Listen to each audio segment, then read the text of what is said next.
और इस बार हमने वो बारीकियाँ तय की है कि जो पहले जो गलतियाँ रह चुकी थी उसको हमने पूरी करने की कोशिश की है। कंफर्म है कि ये जीत ही जाएंगे। जो इनका अहंकार है इस बार वो इनको ले डूबेगा। वक्त में हम कमज़ोर रहे पर इस बार हम जनता के बीच में रहे। काफ़ी यूथ लोग हमारे साथ हैं जो हमारे दिन रात लोगों के लिए काम करते हैं। इनको जो सही लगता है ये वो करते हैं। इस तानाशाह के खिलाफ इस बार उदयपुर की जनता बोर्ड का चेंज करेगी। आप मुझे बताएंगे क्या विकास हुआ, क्योंकि मुझे कहीं दिख नहीं रहा है। और अगर विकास के नाम पे अगर ये वोट मांगते हैं तो फिर ये पोलराइजेशन की राजनीति क्यों करते हैं। ये जो माहौल बना रहे हैं इसको परिवर्तन करेंगे और सब हम मोहब्बत की दुकान खोलेंगे। हर वार्ड में एक पार्षद मिलेगा जो आपसे आपके काम करेगा, बिल्कुल मोहब्बत के साथ करेगा, बिना नफरत के, बिना भेदभाव के। स्मार्ट सिटी को लेकर उदयपुर की सड़क को लेकर क्या कहेंगे? क्या कहेंगे? नमस्कार, मैं हूं मोहम्मद यासर। आप देख रहे हैं टी न्यूज़ राजस्थान। जैसा कि आपको पता है कि अभी नगर निगम चुनाव आने वाले हैं, इसी को लेकर बीजेपी और कांग्रेस अपनी रणनीति तैयार कर चुका है, अपनी तैयारियां पूरी कर रहा है। बीजेपी अपना दावा कर रही है इस बार 7वां बोर्ड हमें 100 to 100% बीजेपी का बनेगा, लेकिन कांग्रेस ही यही दावा कर रही है। इसी बात को लेकर आज हमारे साथ मौजूद है युवा नेता फारूक कुरैशी। हम बात करेंगे इनसे और जानेंगे उदयपुर के बारे में, आने वाले नगर निगम चुनाव के बारे में। आपका बहुत बहुत स्वागत है हमारे चैनल में। बहुत बहुत शुक्रिया आपका, बहुत बहुत शुक्रिया। मेरा ये मानना है कि अभी जो चुनाव आने वाले हैं नगर निगम को लेकर, उसको लेकर कांग्रेस की क्या रणनीति है और क्या तैयारियां अभी तक पूरी कर चुके हैं? देखिए, संगठन के तौर पे आप देखेंगे तो ऊपर से लेके नीचे तक है ना, बूथ लेवल तक हमारे संगठन का सृजन फिर से हो गया है। और इस बार हमने वो बारीकियाँ तय की है कि जो पहले जो गलतियाँ रह चुकी थी उसको हमने पूरी करने की कोशिश की है। तो आप इस बार मैं कह सकता हूं कि इस बार आप निश्चिंत रहे कि हम बूथ वाइज, वार्ड वाइज बहुत मजबूत हैं। और जो ये अहंकारी जो आपने बोला ना कि 101% ये कंफर्म है कि ये जीत ही जाएंगे। जो इनका अहंकार है इस बार वो इनको ले डूबेगा। आपको बताया भाई 2 सालों से अभी निगम के अंदर कोई बोर्ड नहीं था, अधिकारियों के भरोसे पूरा निगम चल रहा था। आपको पता है किस तरह के हालात थे और क्या थे उसके बाद? देखिए, अब जो ये तानाशाही सरकार कहूँगा, वजह ये है कि ये ना कोर्ट को मान रही है ना कॉन्स्टिट्यूशन को मान रही है, जिसमें कहा गया है कि भाई एक दिन भी आप बेवजह डिले नहीं कर सकते अगर कोई महामारी या ऐसी कोई बात ना हो, आप प्राकृतिक आपदा ना हो। और ये पिछले 1.25 साल हो गए लगभग। कोर्ट ने इनको 2 बार कह दिया, फिर भी ये नहीं करवा पा रहे। यानी कहीं ना कहीं इनमें डर है और अहंकार है और तानाशाही के जो हम चाहेंगे वही होगा। हम ना कोर्ट को मानेंगे ना हम कॉन्स्टिट्यूशन को मानेंगे। इलेक्शन कमीशन हमारे हिसाब से चलेगा, हम चाहेंगे वैसा होगा। तो ये अहंकार हो गया है नीचे से लेके ऊपर तक। तो इस बार जो ये 2 साल हमारे बुरे निकले हैं, क्योंकि इस 2 सालों में क्या हुआ कि हमारे पास पार्षद ही नहीं थे जो कि हमारी एक जन आवाज़ बन सके। फिर भी किसी ऐसे तबके का उस पर वजूद था कि एक आम इंसान की नहीं सुनी जा रही थी। फिर जो बड़े बड़े लेवल के लोग हैं उन्हीं के काम हो रहे थे। तो ये बड़ी दुख दयनीय स्थिति है। लगातार 30 सालों से लगातार बीजेपी का कब्जा था नगर निगम के अंदर। 6 बोर्ड लगातार बीजेपी के बने, कांग्रेस की 1 बोर्ड नहीं बना। इसका क्या कारण रहा? हाँ, ये आप देखेंगे तो कुछ वार्ड ऐसे हैं जहाँ पर ज़्यादा मार्जिन नहीं रहता है। पर हाँ, यहाँ पर उदयपुर में कांग्रेस का थोड़ा सा मैं कहूँगा कि पिछले वक्त में हम कमज़ोर रहे। पर इस बार हम जनता के बीच में रहे। काफ़ी यूथ लोग हमारे साथ हैं जो हमारे दिन रात लोगों के लिए काम करते हैं। और जनमानस इस बार आपको देखिएगा कि कांग्रेस के बोर्ड की तरफ बढ़ेगी।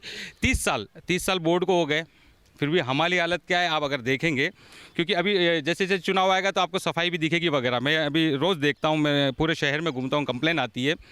तो रोड सही नहीं है, क्योंकि ज़्यादा काम नहीं होते नगर निगम के क्या सफाई व्यवस्था, ये स्ट्रीट लाइट वगैरह, और जो ये जन मृत्यु शाखा होगी, और ये 2-3 जो और काम है ना, रोड बनाना वगैरह वगैरह, इसको ये पूरी नहीं कर पा रही है। इसमें ये फेल है और लोग मान रहे हैं कि हर इंसान फेल है। क्योंकि आप देखेंगे कि जो गरीब तबका है उनका रोज़गार छीना जा रहा है, उनको सही तरीके से व्यवस्थित भी नहीं किया जा रहा है कि अगर आप किसी स्ट्रीट वेंडर का कुछ हटाते हैं तो उसको नो वेंडिंग जोन से वेंडिंग जोन में करें। मतलब कोई व्यवस्था तो हो, कोई व्यवस्था नहीं है। इनको जो सही लगता है ये वो करते हैं। इस तानाशाह के खिलाफ इस बार उदयपुर की जनता बोर्ड का चेंज करेगी और आने वाले चुनावों में भी आपको परिवर्तन नज़र आएगा। ये हमारे संगठन की ओर से मैं आपको कह रहा हूँ। विकास का दावा करती है बीजेपी लगातार, और अभी भी दावा कर रही है कि उदयपुर में अच्छा विकास हुआ, उसको लेकर 7वां बोर्ड भी इस बार बीजेपी का बनेगा। उसको लेकर आप क्या कहेंगे? आप मुझे बताएंगे क्या विकास हुआ? क्योंकि मुझे कहीं दिख नहीं रहा है। आप अगर 30 साल में, मतलब मान लो एक 18 साल का बच्चा 30 साल से वोट दे रहा है, तो 28, 38, 48 यानी 50 साल का, यानी काफ़ी ज़िंदगी उसकी गुजर चुकी है। और अगर वो जब पहला वोट दिया होगा, जब उसने सुना होगा कि आयड का विकास होगा, और आज 50 का हो गया है ना, और आज तक वो नहीं देख पा रहा है, तो कैसा विकास हुआ? जब ये मैं एक ही मुद्दा बता रहा हूँ, 282 प्लॉट का आप सुनेंगे तो ये विकास हुआ क्या? गाय का आपने सुना था, है ना, गौ माता कहते हैं, जिनके नाम पे वोट मांगते हैं, उन्हीं को केवड़े की नाल में या कहाँ छोड़ के आ गए, और उनको साथ क्या हुआ दुर्दशा, हमें सबने देखा है ये। और अगर विकास के नाम पे अगर ये वोट मांगते हैं, तो फिर ये पोलराइजेशन की राजनीति क्यों करते हैं? इसलिए विकास तो सिर्फ बहाना है, सिर्फ पोलराइजेशन की राजनीति कर रहे हैं, जिसकी वजह से इनको फ़ायदा मिल जाता है। पर इस बार क्योंकि कोई भी नहीं चाहता कि नफ़रत के माहौल में हम रहे, ये जो माहौल बना रहे हैं इसको परिवर्तन करेंगे, और सब हम मोहब्बत की दुकान खोलेंगे। हर वार्ड में एक पार्षद मिलेगा जो आपसे आपके काम करेगा, बिल्कुल मोहब्बत के साथ करेगा, बिना नफ़रत के, बिना भेदभाव के। जब विकास कार्य लगातार बीजेपी कराती है, पक्ष कहती है कि हम काम कराते हैं, हमेशा बीच में टांग अड़ा देते हैं, हमेशा कांग्रेस की टांग अड़ाने की आदत है, और अभी भी जो टांग अड़ा रहे हैं, अब भी से मेंढक की तरह उछक के बाहर आए हैं। इतने टाइम कहाँ थे ये कांग्रेस वाले? अब चुनाव आए तो बाहर निकल के आ गए। उसको लेकर आप नहीं, ये इनकी गलत फहमी है, क्योंकि ये मैं कह रहा हूँ ना, जब अहंकारी लोग चश्मा पहन लेते हैं, उनको कुछ नज़र नहीं आता है, वो जो बोलना चाहते हैं वो बोल देते हैं, और वो आप जनता क्या पता है, ये जो सोशल मीडिया और ये जो IT सेल है इनके, या जो भी काम करते हैं, वो यही चीज़ दिखाते हैं कि आपको क्यों मैं नहीं दिखता हूँ क्या? ऐसे मेरे जितने कितने नौजवान हैं जो आपको हर 2400 घंटे आपको फील्ड में दिखाई देंगे, जो लोगों के लिए दिन रात तत्पर है ना? हाँ, आपके पास पावर है, इसलिए आपसे वो लड़ नहीं पाते हैं, क्योंकि आप उन पे इस तरीके से जुल्म करने की आदत बन चुकी है कि आपको अनसुना कर देते हैं। अहंकारी तानाशाही नहीं होता कि कह रहा होगा नहीं करना नहीं करना, कोई भी एक भी बताएं कि कोई मुद्दा आपने हल किया हो। गाय वाले का कुछ हुआ, गैराज में हमने सुना था कि वो कुछ और नंबर प्लेट पे, 2 व्हीलर की नंबर प्लेट पे 4 व्हीलर वाले पैसे उठा रहे थे। यहाँ का 1,58,00,000 का ठेका हुआ था, 66 या 72, कन्फर्म नहीं बता सकता हूँ, पर ऐसा कुछ है जो कि मुझे पता है। और 12 जने यहाँ पे काम कर रहे हैं, वर्कर। तो आज तक किसने क्या किया है? कौन सा विकास किया है? कौन सा भ्रष्टाचार कर्म खत्म किया है? कि या कौन सा आपने किसी अधिकारी को पकड़ा है कि नहीं आप गलत हो, या किसी ठेकेदार को पकड़ा कि आपने रोड गलत बनाया, कि किसी टेंडर वाले को पकड़ाओ? ये कोई कुछ नहीं करते, सिर्फ लिपापोती करते हैं और अपनी जेबें गर्म करते हैं, क्योंकि सब ऊपर से नीचे लेके तक मिले हुए हैं। बताऊँ मैं आपको, गार्बेज कलेक्शन हो गया मान लो, तो सबकी कीमत तय होती है। ये अब मैं बोलूँगा तो आप बोलेंगे प्रूफ करो, प्रूफ इसलिए नहीं कर पाता हूँ कि ये ऐसी बातें कि अब कैसे करें, वो भी प्रॉब्लम है कि हर की भाई अगर इसने ड्रेस नहीं पहनने की, जैसे आप देखिएगा हर नियम है, 12, 15, 20, 18 नियम होते हैं, अलग अलग नियम होते हैं, अलग अलग शर्तें होती है। यहाँ पर CCTV कैमरा होना चाहिए, नहीं है। और पहले जो यहाँ के ठेकेदार थे, आपके पास सिक्योरिटी गार्ड होने चाहिए, नहीं है। बहुत सारी परेशानियाँ हैं। जो आपके पास सफाई व्यवस्था के लिए आते हैं, उनके पास प्रॉपर ड्रेस होनी चाहिए, है ना। और बहुत सारी चीज़ें हैं जो उनके पास होनी चाहिए, नहीं है। पर सेटिंग से वो 60 की तनख्वाह लेते हैं, मतलब वो बताते हैं खर्चा, और 10 को काम पे रखते हैं। ऐसा भ्रष्टाचार ऊपर से नीचे तक है। और अगर आवाज़ उठाओ तो सब मिले हुए हैं, नीचे से ऊपर तक, कि भाई इसकी ये रेट है, इसकी ये रेट है, हम दे देंगे। आप देखो बंदी व्यवस्था आपने सुना ही होगा, GM या क्या बोलते हैं, MG या कुछ बोलते हैं इनके व्यवस्था को, है ना। जिसमें क्या होता है कि कर्मचारी, अगर मान लो आपके वार्ड में 15 लगे हुए हैं, तो उसमें से आएगा 7 ही 8 ही, और वो आती तनख्वाह जो भी उनकी रेट होती है, जो भी कि भाई तुम बताओ और हम संभाल लेंगे, या फिर आपकी जगह कोई और आ जाए हम संभाल लेंगे, आपका ट्रांसफ़र करवाना है तो हम संभाल लेंगे, आपका वापस रीट्रांसफ़र करवाना है तो हम संभाल लेंगे। तो मुझे लगता है ये 30 सालों से सिर्फ यही चल रहा है कि हम हमारा काम करते रहें। बोर्ड अहंकारी इतने हो गए हैं, और कुछ हमारे जो यहाँ की हम जनता कहें, वो शायद अभी तक वो देख नहीं पाई थी, लेकिन अब देख लिया है। तो इस बार बदलाव होगा, निश्चित ही बदलाव होगा। इस बार 80 वार्ड है जी, और कांटे की टक्कर है। आपको क्या लगता है कि इस बार कितनी कांग्रेस वार्ड सीटें निकाल पाएगी? देखिए, मेरा मानना है कि अगर हम सही तरीके से काम करें, क्योंकि जो नए वार्ड जुड़े हैं उसमें कांग्रेस मजबूत है, नो डाउट, है ना। और जो पिछला हमारा रहा है 20 से 22, जो भी रहा है 20 लगभग, और मैं देखता हूँ कि उसके बाद अब मैं अगर थोड़ी सी और स्टडी करता हूँ, क्योंकि इस बार एक थोड़ी सी इन्होंने परेशानी करी है। इन्होंने बहुत ही बेहतरीन तरीके से, क्योंकि राज इनका ही है, तो इन्होंने जो सीमांकन किया है वो इन्होंने इनके हिसाब से कर दिया, वार्ड का सीमांकन। और मुझे लगता है कि पिछले 5 साल पहले ही हुआ था, तो इनको अभी करने की ज़रूरत नहीं थी, फिर भी किया, नए जोड़े हैं, हो गया, कोई बात नहीं। लेकिन इन्होंने इस तरीके से करा है, मैं काफ़ी वार्ड मैंने स्टडी करा है, और मैंने लिख के भी आपत्ति भी दी। पर मुझे लगता है कि आप आपत्ति मांगते तो हैं, पर आपत्ति का सोल आउट नहीं करते कि हाँ चलो ये आपत्ति है वहाँ के वार्ड वासियों को, ये नहीं चाहिए, ये चाहिए। और जो दिखता हुआ है कि अलग ही वार्ड जुड़ा हुआ है वगैरह वगैरह, तो इन्होंने कोई आपत्ति का निस्तारण नहीं करा है और अपने हिसाब से वार्ड को सेट कर लिया है। तो इस बार लड़ी नो डाउट अच्छी रहेगी, लेकिन मुझे लगता है कि तकरीबन हम 45 से 50 वार्ड लाएंगे और इस बार हमारा बोर्ड बनेगा। स्मार्ट सिटी को लेकर और उदयपुर की सड़क को लेकर क्या कहेंगे? क्या कहेंगे अभी 3-4 दिन पहले किसी न्यूज़पेपर में आया था, है ना, हज़ारों करोड़ का खर्चा कर दिया स्मार्ट सिटी के नाम पर, और मुझे बिल्कुल भी बदलाव नज़र नहीं आता है। आप देखेंगे तो जब पानी आता है तो मतलब नदियाँ बन जाती है ना, और कंप्लेन इतनी आती है कि सीवरेज उफन रहा है, उसको कोई देख रेख करने वाला नहीं है। आप किसी को कंप्लेन करो तो वो 7-7 दिन नहीं आता है, फिर उससे लड़ाई करने जाओ, मतलब कंप्लेन करना भी बड़ा मुश्किल है, कोई ईजी नहीं, क्योंकि हमारे पास वो एक आम जनता के पास वहाँ तक पहुँचने की जगह नहीं है। जिस तरीके से हर इंसान को मतलब आइडेंटिफाई हो कि भाई मेरा जो यहाँ पे ड्राइवर है या कचरे की गाड़ी वाला है या सफाई कर्मी है या जो मेरा कंप्लेन मेरे को जिसको करनी है डायरेक्टली, वो नंबर क्यों ना हम हर गली में, हर मोहल्ले में ऐसी जगह लगा दें जहाँ से इजी कनेक्टिविटी हो सके और वो इजी कंप्लेन कर सके, और 24 घंटे के अंदर उसका स्मार्ट सिटी है, इसका मतलब आप स्मार्ट वर्क करें, जल्दी करें। ऐसा नहीं 7-7 दिन में नहीं हो रहा, 10-10 दिन में नहीं हो रहा। अभी आपने वो चौराहे वाला रोड देखा होगा, कौन सा ठोकर चौराहे वाला, कितने दिनों से कितने लोग कंप्लेन कर रहे थे, वहाँ पे मेन मतलब आवाजाही लोगों की है, और जैसे सीएम साहब आए 1 दिन में हो गया, और हमने सुना था कि वहाँ पे डामर नहीं मिल रहा था नगर निगम को। ताज्जुब की बात है कि नगर निगम है, करोड़ों रुपए का बजट होता है और इतना बड़ा शहर लेके और नए लोगों को एरिया को जोड़ रहे हैं, और आपके पास डामर नहीं है। और एक रोड जब सीएम साहब आते हैं तो रातों रात बन जाती है। तो मेरा ये मानना है कि ऐसे लोगों को तो आप सवीने में जाके देखिए, सेक्टर 9 में जहाँ पर सीवरेज का काम हुआ है, कितने महीनों से वहाँ के लोग परेशान हो रहे हैं। मतलब वो इतने परेशान हो गए हैं जिसकी कोई हद नहीं है, पर सुनने वाला कोई नहीं है। अगर आपके पास कोई ठेकेदार नहीं है या फिर मतलब रीटेंडर करें, आप कुछ ना कुछ तो करें। कितने महीनों तक, 1 दिन 2 दिन 6 महीने साल भर, कितने दिन तक एक रोड, घर के बाहर के रोड के लिए परेशान होंगे। मिट्टी आ रही है इतनी ज़्यादा जिसकी कोई हद नहीं है। तो मुझे लगता है कि नगर निगम इस बार पूरा फेल हुआ है, और पिछले 30 सालों से जो इनका काम चल रहा था, इस बार जनता ने मूड बना लिया है कि इस बार बदलाव होगा, इनका अहंकार तोड़ा जाएगा, क्योंकि ये बहुत ज़्यादा अहंकारी हो गए। जब आपके पास ये सोचते हैं ना कि मेरे पास ही तो आएगा ये वोटर, तो आप काम करना बंद कर देते हैं, क्योंकि आपको लगता है ये वोटर कहीं जाएगा नहीं। तो वोटरों से मैं आपके चैनल के माध्यम से अपील करूंगा कि ये अहंकार तोड़ने के लिए आपको बदलाव की ज़रूरत है। जैसे आप बदलाव करेंगे सब काम करने लग जाएंगे, इसलिए बदलाव करें और इस बार कांग्रेस को वोट करें।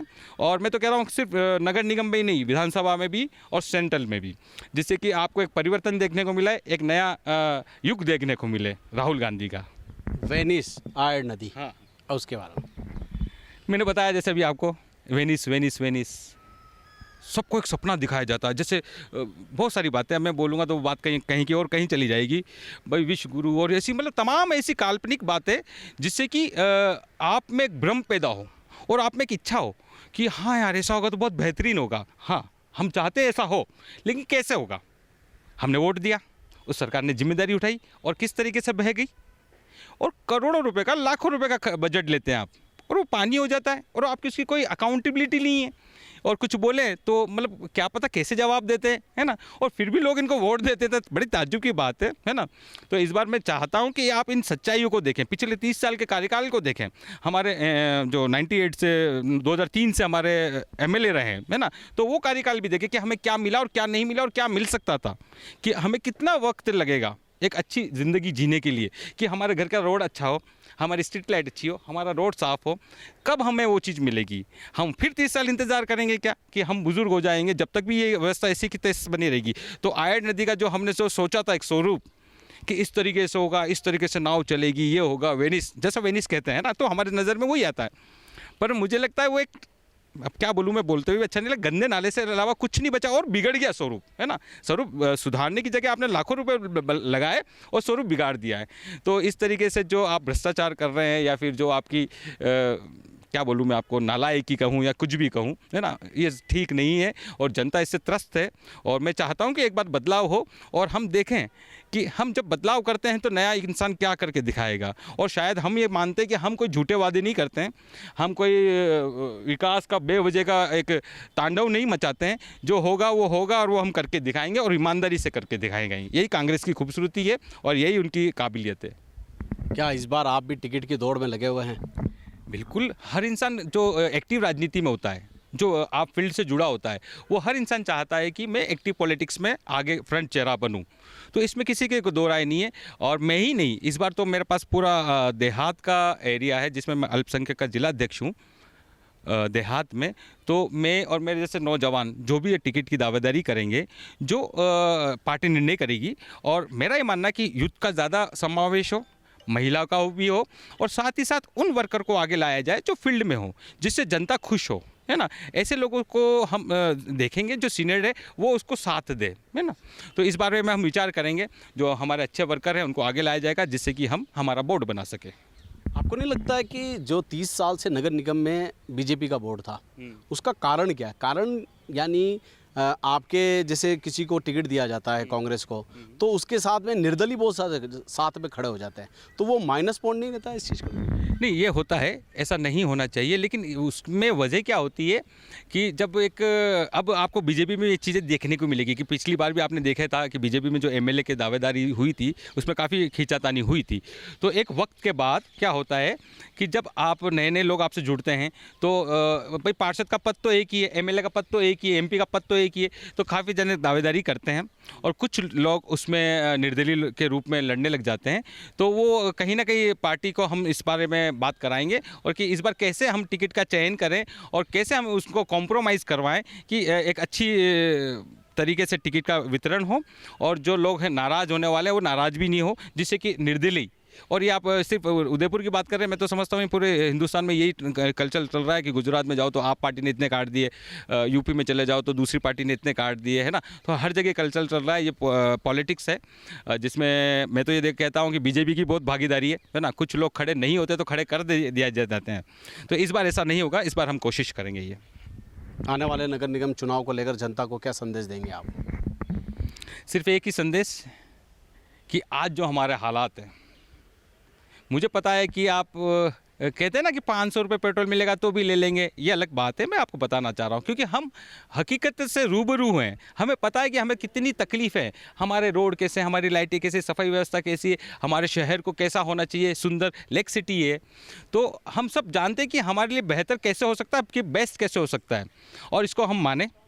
और इस बार हम बदलाव के लिए वोट दें, एक अहंकार तोड़ें और एक नई दिशा की ओर चले। एक नई उदयपुर झीलों की नगरी जो खूबसूरत है उसको और खूबसूरत बना चाहे, हम सब मिलकर साथ मिलेंगे और कांग्रेस का बोर्ड बनाएंगे। बहुत बहुत शुक्रिया आपका। पर कितना दावा करते हैं कि 7वां बोर्ड कांग्रेस का बनेगा? देखिए, मुझे लगता है कि इस बार फाइट हार्ड रहेगी जैसा हर बार रहती है, लेकिन पहले से बेहतर रहेगी। पहले जो हमारा रिजल्ट था उससे काफ़ी बेहतर रहेगी, और इस बार मैं समझता हूँ कि ये 55-45 रहेगा, है ना। बस ज़्यादा इतना फ़र्क नहीं रहेगा जितना पहले रहता था। अब जनता समझ चुकी है, जो एक आंखों पे पर्दा था वो काफ़ी जनों को हट चुका है। तो इस बार रिजल्ट आपको देखने को मिलेगा और हम साथ में वापस मिलेंगे इंशाल्लाह।